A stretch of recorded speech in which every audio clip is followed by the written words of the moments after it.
In this video, we'll look at how to approach questions that ask you to choose strong evidence or support for something.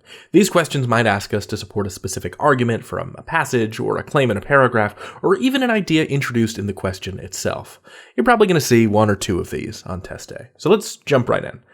So here I am making my way through this fascinating passage about the history of Michelangelo's famous marble statue, David, which happens to be my name. I am also a work of art. And I have just learned that Michelangelo had overcome the limitations of the marble block and moreover had turned it into a technical and artistic masterpiece.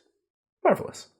Let's keep going. Upon viewing the stunning statue, guild members discarded the plan to hoist the statue to an exterior buttress. It was far too beautiful, and here's the underlined portion, and unlike other Renaissance depictions of David, to be placed high above its viewers.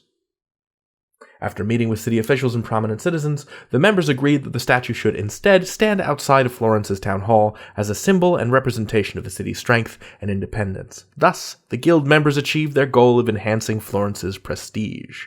So, the question is, which choice gives a second reason and additional support for the main idea of the paragraph? Now, before we dive into the choices, let's try to suss out what is the main idea of this paragraph. Now, remember, when we're looking for the main idea of the paragraph, we want to ignore the part that's underlined because this is a possible incorrect choice, and we don't want to be swayed by what it contains. So, upon viewing the stunning statue, guild members discarded the plan to hoist the statue to an exterior buttress. It was far too beautiful to be placed high above its viewers. The guild thought it was too pretty. They didn't want to lift it up, hoist the statue to an exterior buttress. Remember, in the previous paragraph, we've talked about how this thing is a masterpiece. It's gorgeous. It was too beautiful. They didn't want to put it up to an exterior buttress. They decided to put it at ground level outside of the town hall. And everyone was really happy with it. It enhanced Florence's prestige. So my notion of the main idea of this paragraph is that the city elite of Florence, the people of the guild, the city leaders, didn't want to move the statue. One of those reasons is because it was too beautiful. What's another good reason to not move a statue? So choice A, it was unlike other Renaissance depictions of David. Does that have anything to do with moving a statue? So what we are looking for is additional support for the idea. And if our idea is, let's not hoist a statue, what are some things that might directly bear on that decision? So it being unlike other Renaissance depictions of David, choice A, I think that's not connected enough.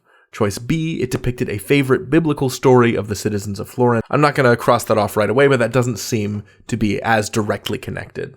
Neither does choice C. It later would come to symbolize Florence's defense of its civil liberties. These are all kind of abstract reasons to not move a statue. But choice D, at more than 8 tons, was far too heavy. That's a very good reason not to hoist a giant marble statue.